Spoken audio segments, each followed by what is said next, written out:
ওই যে যেরকম 50 ওয়াক্ত নামাজের কথা কয় না, এটা আজগবি শরীফের হাদিস। এটা আজগবি শরীফ থেকে হুইনে আল্লামা জামাকসুরি তার তাফসিরে কাশফের মধ্যে লিখছে।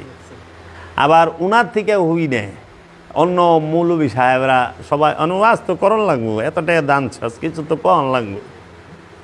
এর লেগে মেরাজ থেকে আল্লাহ 50 ওয়াক্ত নামাজ নিয়ে এসেছেন। দলিল কোথায়? আজগবি শরীফ থেকে আনা। আজগবি শরীফ থেকে শুনে আল্লামা জামাকসুরি তিনি ছিলেন মুতাজিলা ফিরকার অনুসারী। আজগবি শরীফ থেকে আল্লামা জামাকসুরি শুনে তিনি এইটা তার তাফসিরে কাশফের মধ্যে লিখেছেন। আর ওইখান থেকে এই গোলাপি ওহাবি সুন্নি মৌলবী, গোলাপি ওহাবি পীর সাহেবগণ কানে হাত দিয়া 5 ওয়াক্ত নামাজের এই 50 ওয়াক্তের কাহিনীকে 5 ওয়াক্তে আইনা শেষ করে।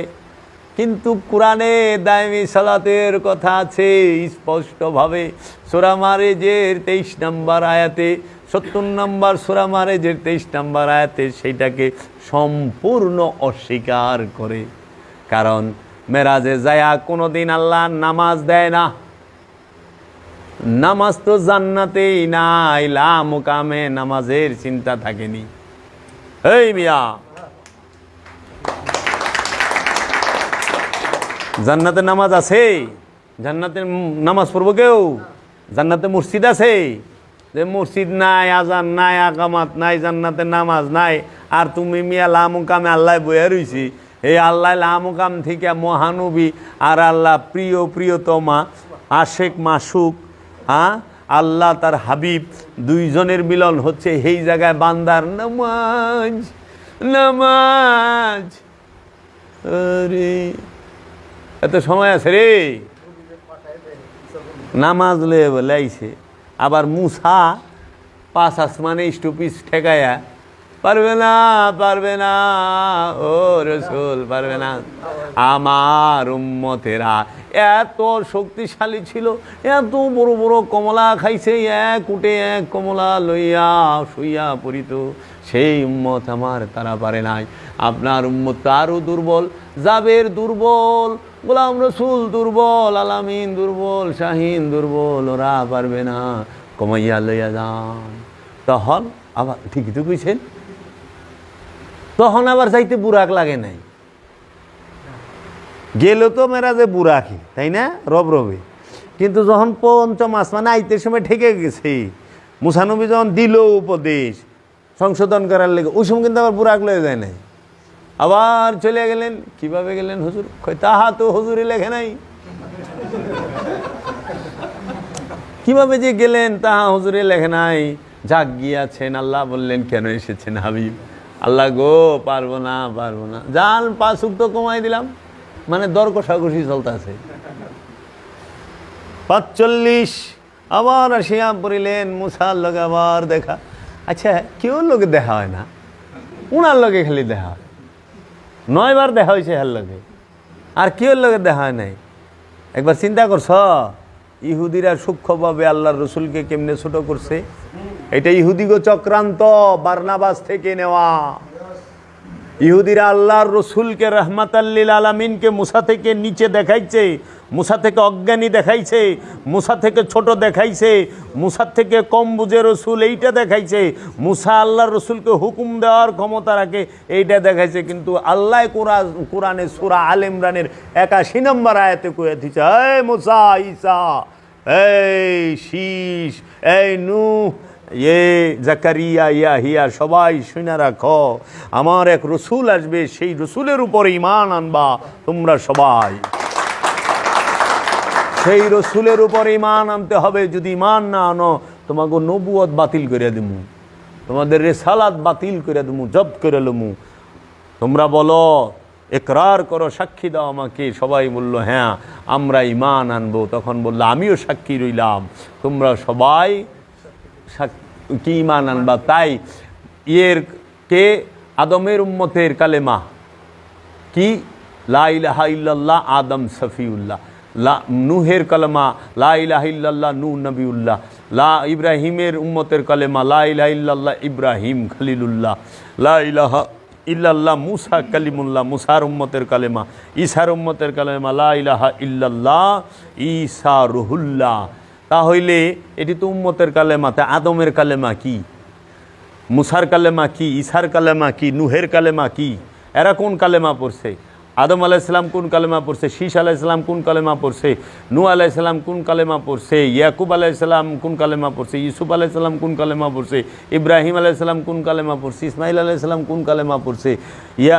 দানিয়াল আলাইহিসসালাম কোন কালেমা পড়ছে? জুলকারনাইন কোন কালেমা পড়ছে?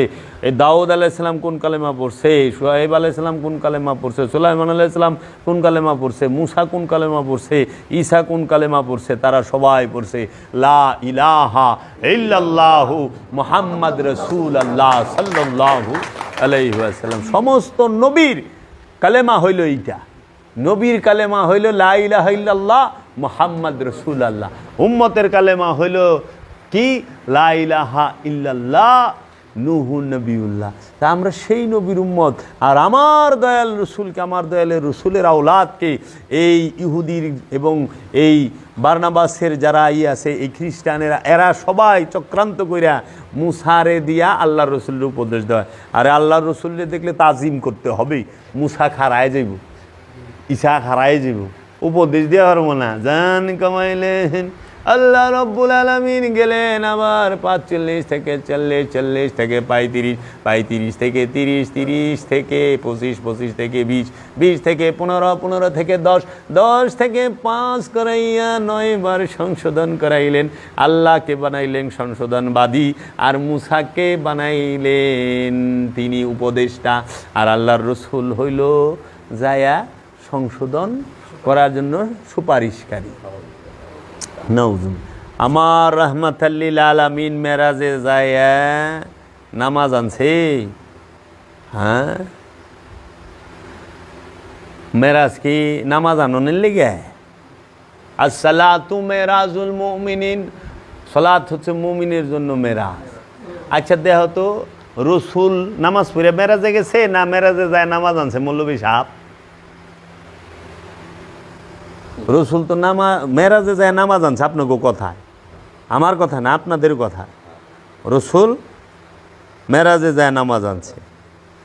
আর আমি বাবা জাহাঙ্গীরের মুরিদ বলতাছি, আমি বাবা জাহাঙ্গীরের কাছ থেকে যেটা পাইছি, আমি বাবা জাহাঙ্গীরের কোরআন দর্শন, কোরআনুল মাজিদ, এই কোরআন কিতাব গবেষণা করে, সালাতের কথা গবেষণা করে আমি যেটা পাইছি, আল্লাহর হাবিব যখন কাবায় মক্কায় অবস্থান করেন তখনও সালাত ছিল। সেই সালাতের নাম দায়েমি সালাত।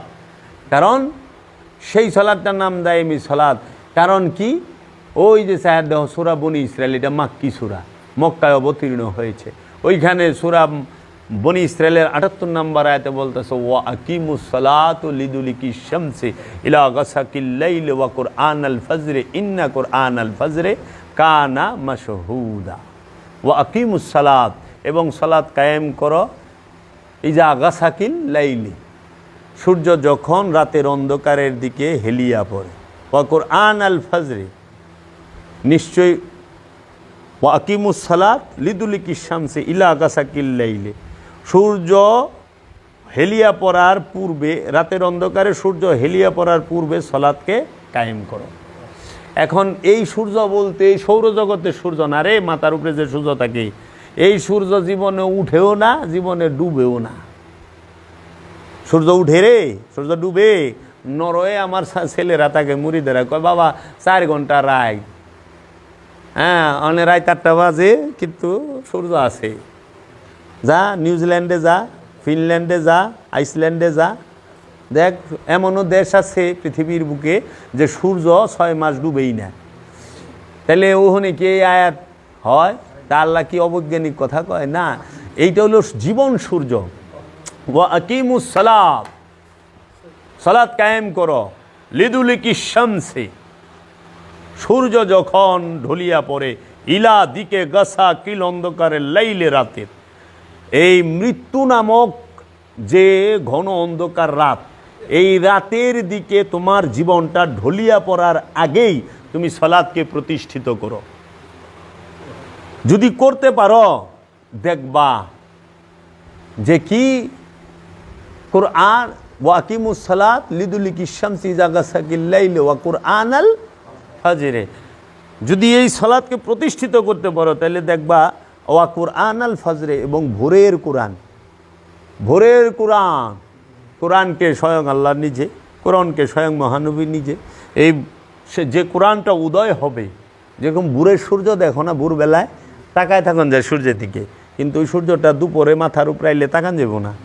এজন্য যখন সাধক তার মধ্যে আত্মজাগরণ দেখে তখন সে ভোরের কোরআন দেখে, তখন সে তা দেখতে পায় তার ভিতরে তাজাল্লি। কিন্তু যখন সে পরিপূর্ণ হয়ে যায় তখন তার সামনে দাঁড়ানোই মুশকিল। এর জন্য কইছে ওয়া কুরআন আল ফজরে, ইন্না কুরআন আল ফজরে, নিশ্চয়ই এই ভোরের কোরআন, ইন্না কুরআন আল ফজরে, ভোরের কোরআন, কানা মাসুদা, হয় প্রমাণিত, ভোরের কোরআন হয় প্রমাণিত। তাহলে ভোরের কোরআন রে বানাইছে কি? ফজরের নামাজ, হ্যাঁ, গাছা কিল্লাইলে এশার নামাজ, আকিমুস সালাত, সালাত। এই সারা আয়াতের মধ্যে সালাত শব্দটা একবার আছে, কোরআন শব্দটা দুইবার আছে। কোরআনে নামাজ বানায় থিয়া দিছে, কোরআন অর্থ কি নামাজ, সালাত অর্থ কি মৌলবী। কয় নামাজ অর্থ বুঝানো হয়েছে, গ্রামার বুঝেন না। ও তাই নাকি মৌলবী? আমার কয় আপনি গ্রামার বুঝেন না, কোরআনের আরবির আর্টিকেল জানা না, এটা নামাজ সম্পর্কে বোঝানো হয়েছে।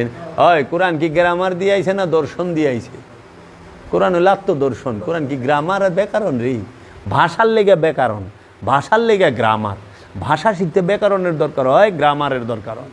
কোরআন শিখতে গ্রামার আর ব্যাকরণের দরকার হয়। যদি হয় তাইলে মাওলা আলী যখন কোরআন শিখছে তখন তিনি ব্যাকরণ আরই আগে হিগে নাই। হজরত বেলাল এত পড়াই জানে না, তো কোরআন শিখলো কেমনি? কোরআনকে দাঁড়ান করলেন কেমনি? কিরে ওয়াইসাল কারণী জিন্দা কোরআন, জিন্দা কোরআন। এখন 50-30 ইতিহাস দিয়া আল্লাহ রসুলকে ছোট করছে এরা, ঘোর চক্রান্ত। তোমরা আর তোমরা আছো মাশাল্লাহ 12 বারের ভাত খায় তো মোল্লার মাত নাট্টি চুকেছি, তোমার আগেও শেষ। কারণ বিহাজ আলিমাম, হজুরের যেই নিয়ত আমারও সেই নিয়ত, হজুর যেই দিকে আমিও সেই দিকে, নারায় তাকবীর আল্লাহু আকবার, বাস লাগাও। একবার চিন্তা করলো না যে কোরআনে 5 ওয়াক্ত নামাজের কথা সরাসরি কোরআন আয়াতে নাই, তাহলে এইটা আমরা আনলাম কোথা থেকে? হাদিসের মধ্যেও স্পষ্ট আমরা পাই না। এবং অজু থেকে নিয়ে একবারে সালাম ফেরানো পর্যন্ত পুরো নামাজের বিষয়টা একটা হাদিসের মধ্যে কোনো সাহাবী দিয়া বর্ণনা হয় নাই। আর সবচেয়ে মজার বিষয় হইল নামাজের যতটি হাদিস আছে ইমাম বুখারীর এই কিতাবে আপনি দেখবেন নামাজও দেয় আবু বকর সিদ্দিকরে দিয়া নামাজের কোনো হাদিসই নাই, ওমরের দিয়া নামাজের কোনো হাদিসই নাই। তাও বকরের সিদ্দিকের থেকে বেশি নামাজ কে শিখছে? যদি ওয়াক্তি নামাজে শিখে মাওলা আলী, আবু বকর, ওমর এগো থেকে তো বেশি কেউ শিখে নেই। তাহলে মাক্কি সূরায় আমরা সলাতের কথা পাই, সূরা মারিস 23 নম্বর আয়াতে আল্লাযিনা হুম আলা সালাতিহিম দায়িমুন, তারাই মুসল্লি যারা দায়মি সালাতে দণ্ডয়মান, সর্বক্ষণ সালাতে দণ্ডয়মান।